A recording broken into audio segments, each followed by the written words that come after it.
When talking about the last production aircraft of Supermarine, with such an auspicious history behind them, it feels like you should be talking about something which is a truly spectacular aircraft.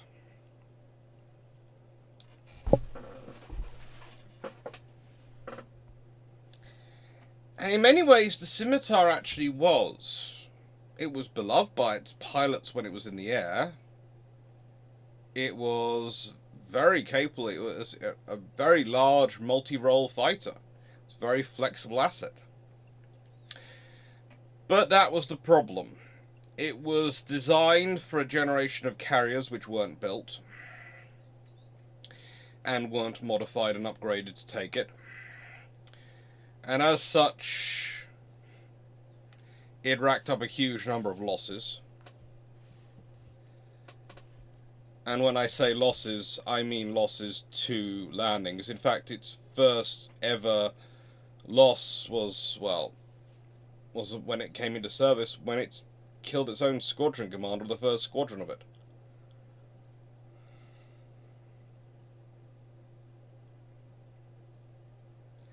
"50% of aircraft were lost in onboard accidents.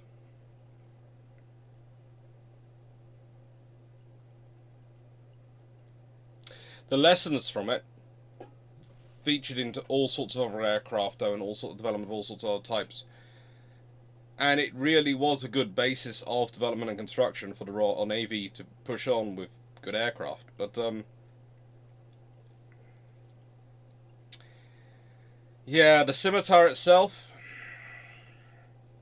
that was an that was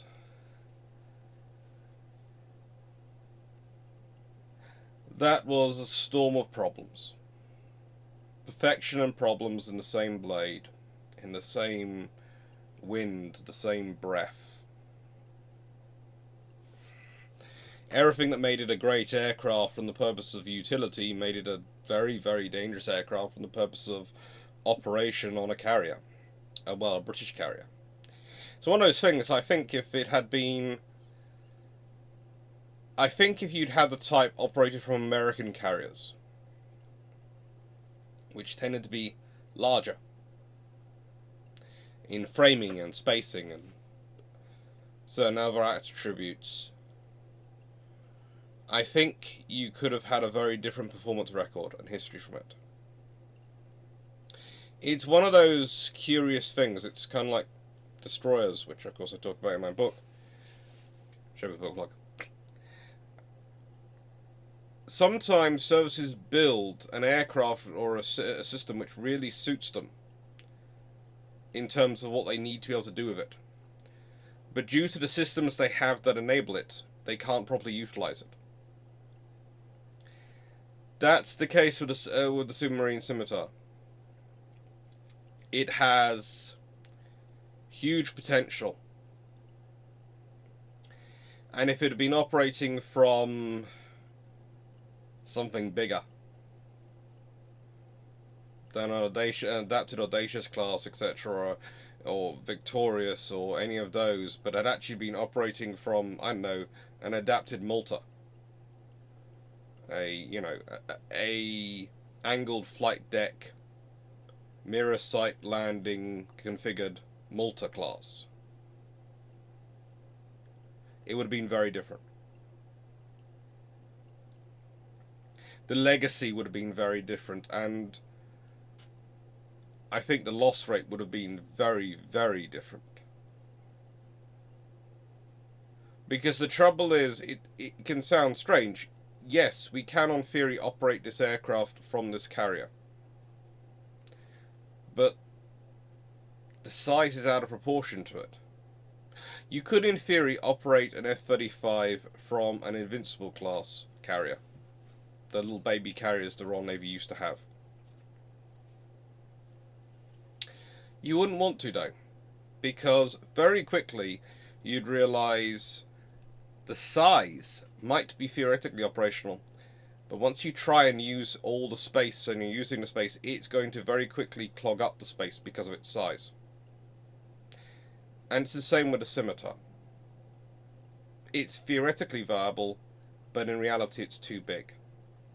And that goes into the shaping of the next generation of aircraft. It's something which the British really think about and really do work through. But that's all legacy. First flight, 19th of January 1956. Introduced 1957. Retired 1969.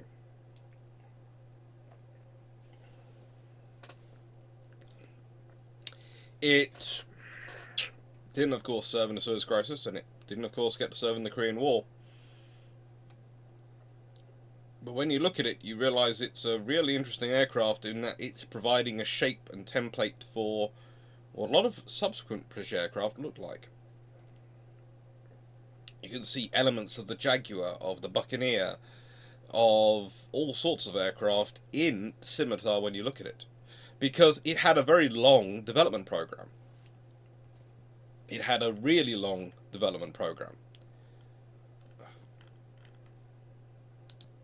It can actually trace its creation back to specification N947, which resulted in the Vickers Supermarine Type 508. Of course, Vickers by this point owned Supermarine, but this was the last aircraft. The Scimitar was the last one that came from the Supermarine company solo. And even the Type 508 can draw itself straight back to the Type 505, which was, well, to be honest, 1944, 1945 origins, you can really start that one back to. So you're talking about an aircraft which has, when you want to trace it back in terms of development time, nothing too short of a decade and a half of development.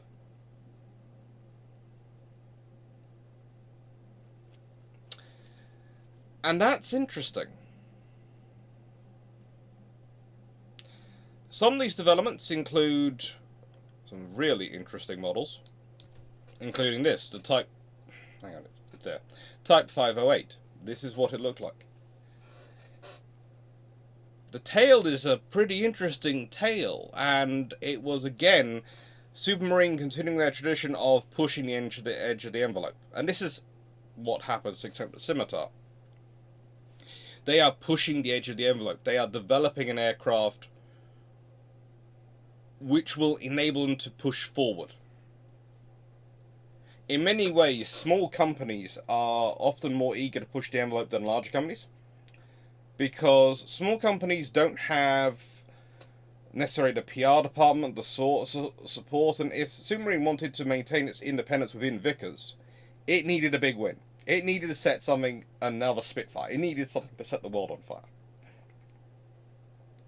And this is why this development program, these systems keep being developed and developed and developed, and eventually the Scimitar comes into service.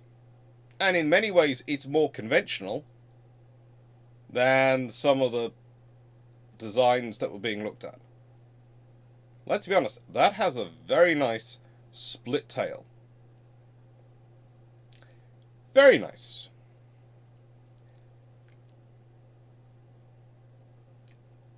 They did various other modifications. They were including putting a tail warning radar in there, etc.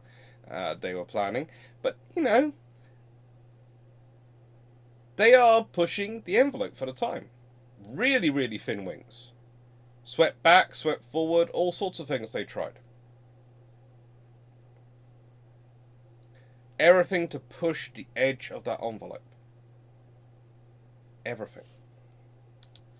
I'm going to apologise, I'm having a coffee morning, so I keep pausing to cough.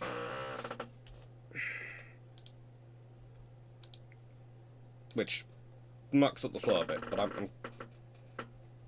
I think this is better than the previous one.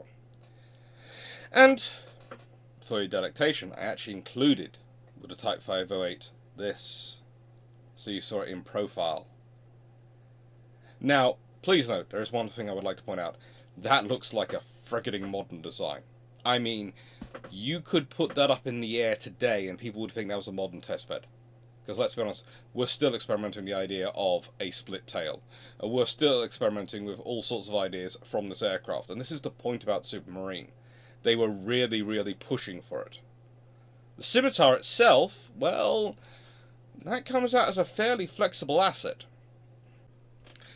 It had a crew of one. It had a length of 55 foot 3 inches, and I've expanded this so you can see the metric if you want. So usually I read off both. I'm trying something different today. A wingspan of 37 foot 2 inches, a height of 17 foot 4 inches, a wing area of 485 square feet, which always sounds weird rather than 45.1 meters squared. But, you know, hey ho. The empty weight, that was 23,962 pounds, or just under 11 tons. The gross weight, 34,200 pounds, or at a low of 15.5 tons. Powered by two Rolls-Royce Avon 202 turbojet engines, each providing 11,250 pounds of thrust. She had certainly decent thrust. Maximum speed, 640 knots at sea level. There is some interesting stats around that. One of the interesting things is I have fun with the BAE Systems heritage site and looking through the details that they have listed there, and they're slightly different, but not that. They say 630 knots or 737 miles per hour at sea level. I am inclined towards the 740, but interestingly enough, the range given is the range at sea level, which is 1,237 nautical miles. The range given by the BAE Systems website is 1,422 miles at 35,000 feet. But as you can see, the nautical miles of the range given in the books at sort of their operating height equates to 1,424 miles. So it's kind of interesting. The books at the time, the works I've got on Supermarine aircraft, etc., agree with this, but the BAE Systems website, which is of course the website of the company which has inherited all that legacy as they've procured or they've combined all of the various defense companies together, says differently. It's well, honestly, and this is gonna sound mildly terrible, but I love the people who work at BAE. There are some really good engineers and some really good historians there who maintain their stuff. But some of the records have not survived well. And sometimes I am very tempted to lean towards the records of others. Service ceiling, 46,000 feet, that's roughly 14,020 meters. Rate of climb, 112 feet per second. Time to altitude. And the altitude given is 45,000 feet. So it's about 1,000 feet below their maximum altitude. That's roughly 13,716 meters. Okay. 6 minutes, 39 seconds.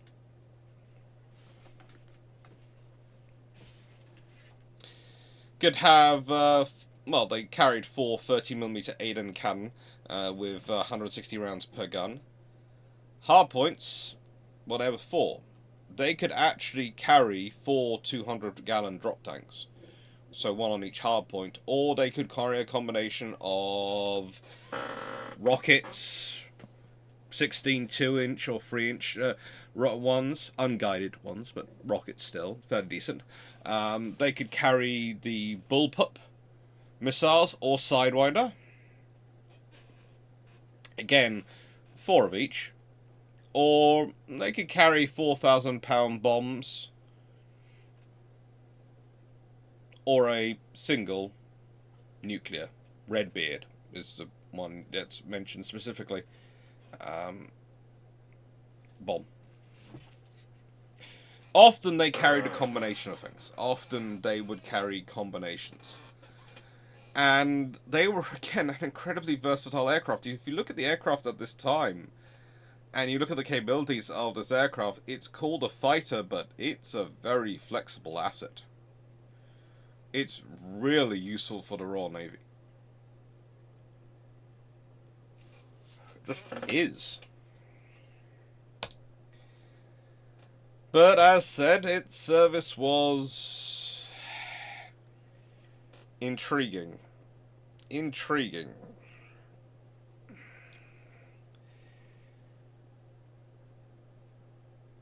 In June 1958, operational training on the type commenced with 803 Naval Air Squadron in Lossiemouth. Now, 803 Naval Air Squadron is one of those Royal Naval Air Service squadrons which has a very long history. And someday I will probably do a video about them. In fact, I have to admit, for the year of the aircraft carrier, I have been considering doing some videos about squadrons. And before I publish it, the list, I'd like people's views on that, whether they would like me to include some famous squadrons, some famous Fleet Air Arm and US Navy squadrons, and their histories. There are a few of them out there. I think it could be interesting to do, but I'd like people's feedback on whether they'd like that or not. And also I'd have to go and find some specialist books, because some of them have good squadron histories, some of them don't. And I have some of those books, but I don't have all of them. So if people are interested in the idea, please comment below and say whether you'd like me to include some squadron histories in the year of the aircraft carrier.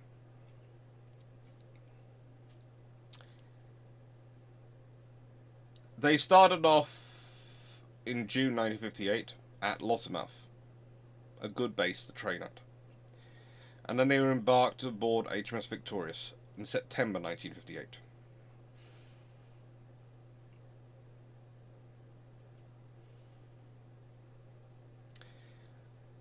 One of the first losses, as said, was Commander John Russell, the commanding officer of 803 Squadron. That was one of the first losses.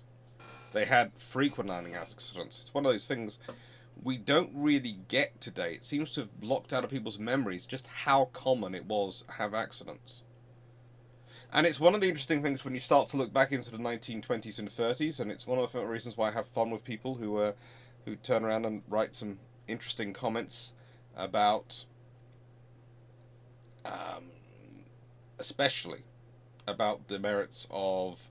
There are many advantages and disadvantages between biplanes and monoplanes.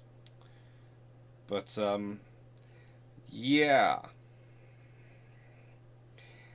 Losses were a standard part of life. It's a very dangerous work still to this day on aircraft carriers. And really, the period of the highest rate of losses was the 50s and 60s. That's when you had it.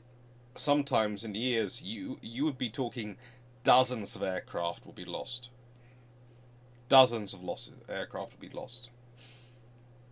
And they'd procure more aircraft, and they'd work out what went wrong, and they'd try and fix it. But sometimes there was nothing really to blame. It was just life happens. Squadrons of Scimitars served on Ark Royal, Censure, Eagle, as well as Victorious. So at several points they are pretty much providing aircraft and critical aircraft on all the Royal Navy carriers. And this is a great picture of them operating from HMS Hermes, and it was actually 803 Squadron, operating from HMS Hermes over the Mediterranean and working with some US aircraft.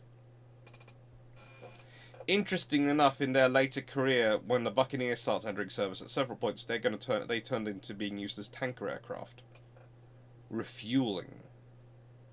You refueling Buccaneers. They were useful. The problem for the Scimitar is not only was its high loss rate, 39%, 39. Were lost in accidents. That's about 50. Hang on, that's 50% pretty much of their production rate. But there's also the trouble is, when they came into service, there's both the Sea Venom and then the Sea Vixen in service. And the thing is, those are very, very good aircraft in the intercept role. They are incredibly good aircraft in the interceptor role. And then the attack role is really taken over by the Buccaneer. So the Scimitar, which I would argue was always sort of the aircraft which was supposed to back up the Venom, back up the Sea Vixen, and back up the Buccaneer, kind of loses out because people are going, well, you know, we've got this. It's not the best bomber. It's not the best fighter. It's, what can I say? It's sort of a forerunner in many ways of the F-18, but it lost the battle because the F-18 was not as good a bomb truck as the Intruder. It wasn't as good an interceptor as a Tomcat. It just wasn't, okay? It's a very good aircraft, but it wasn't as good as the Specialists. But it was a good multi-role aircraft, a flexible aircraft. In many ways, the Scimitar is more of a hark back to the Royal Navy and their desires to have a good an aircraft which was a good all-rounder in the 1920s and 30s, and that's what they were trying to build their carriers around because they didn't have as much. Their aircraft carriers were designed about survivability and about having the number of carriers so they could cover all the spots in the world they needed to be, rather than having individually large carriers. And so therefore you needed your aircraft to be as flexible and multi-role as possible. That's the Scimitar, and that's what it's a sort of legacy back for. In many ways, that gives a history, you know, an idea of where we've got the modern multi-role aircraft coming from.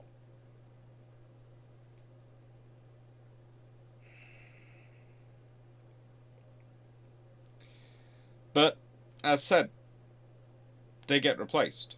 And initially they do get a reprieve because of their multi-role capability, because the Buccaneer, when it comes into service, the first generation, are underpowered as anything.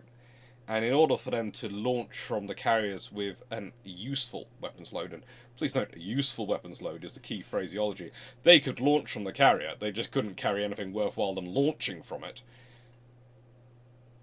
They needed to have a tanker airborne, and the Scimitars did that job. They could go up, they could tank, they could buddy fuel.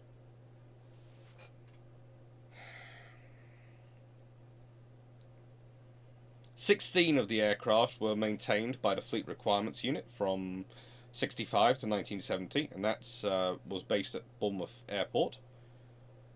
And it was framed, that particular unit, as providing realistic flight operations for land and sea-based naval training units.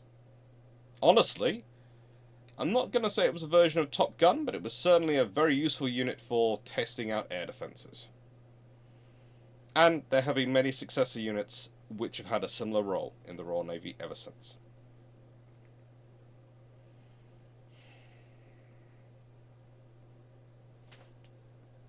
So,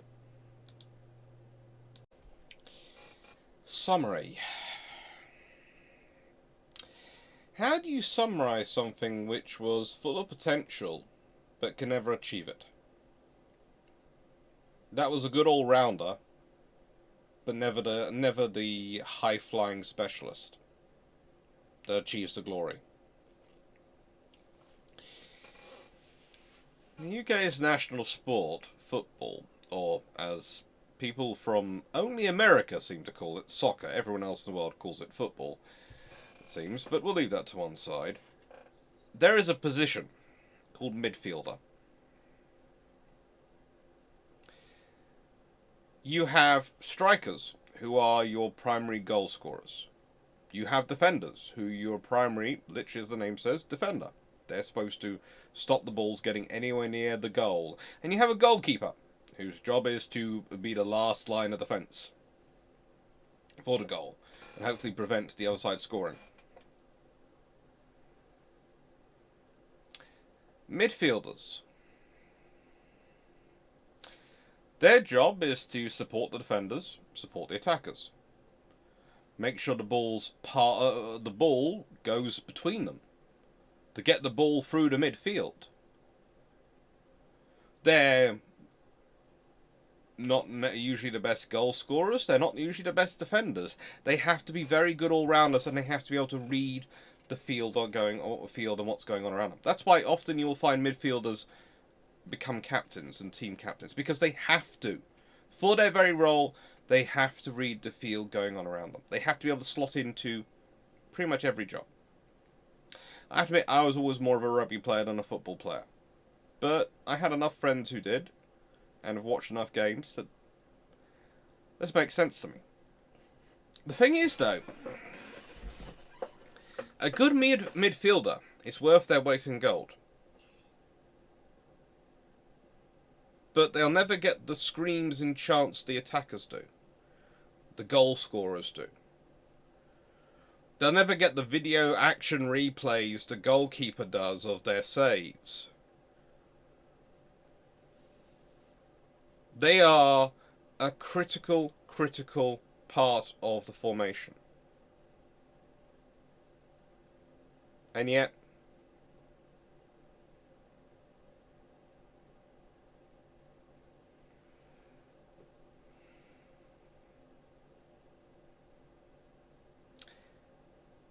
that's the thing with the Scimitar. It's a midfielder. It's not the attacker. It's not the defender. It's there to assist both. It's there to adapt to a changing battle space. It's there to provide flexibility of response. It's not perfect, but being an all-rounder means you rarely are perfect. You're a jack of all trades, master of none.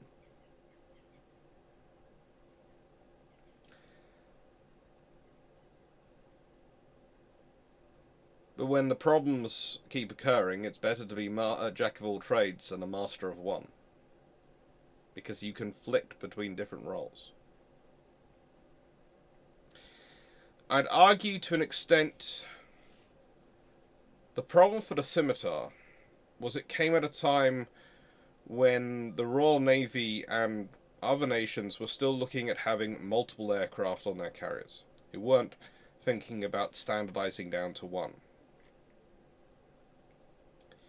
I still think it was too big for the British carriers, and that gives it an issue.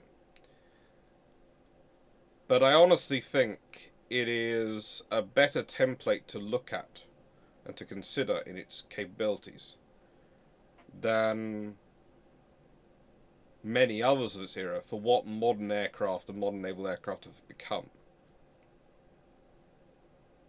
I was asked a long time ago to do a video about things and inventions which came too soon, and it's difficult to talk about discoveries and inventions which come too soon, because usually they come just about when they're going to come, and it takes a while to work out how to use them properly.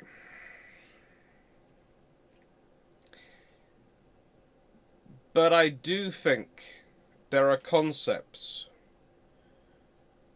which are pushed before the technology is at level at which, and the scenario is at level at which to support them. And I'd say the Scimitar is that.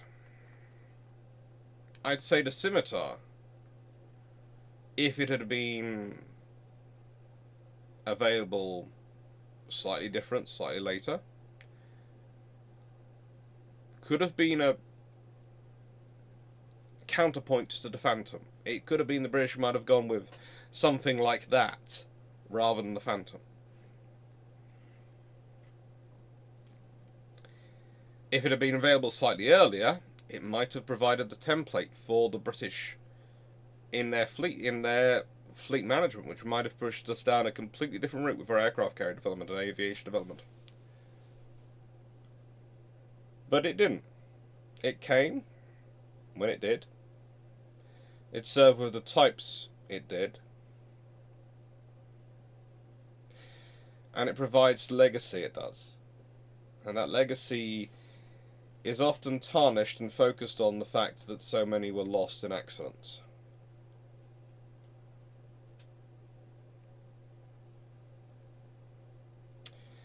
So at that point you wonder if they were right to select it at all in the first place. But the thing is, it's such a good midfielder. And we all know that sometimes really good midfielders, they can transcend everything. The most famous midfielder in the world is a guy called David Beckham.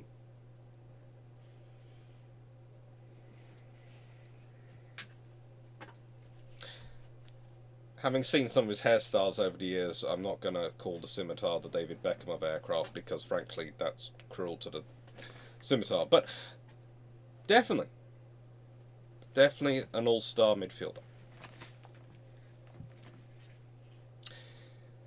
And so I'm going to say Happy Christmas. I've just decided this video is going to be the Christmas Day video, mainly because I don't want to put a long one out on Christmas Day. I want everyone to have a good day on Christmas Day.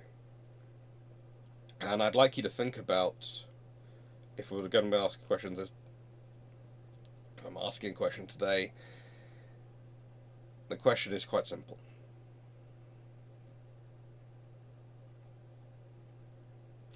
What other aircraft do you think of as midfielders from this period?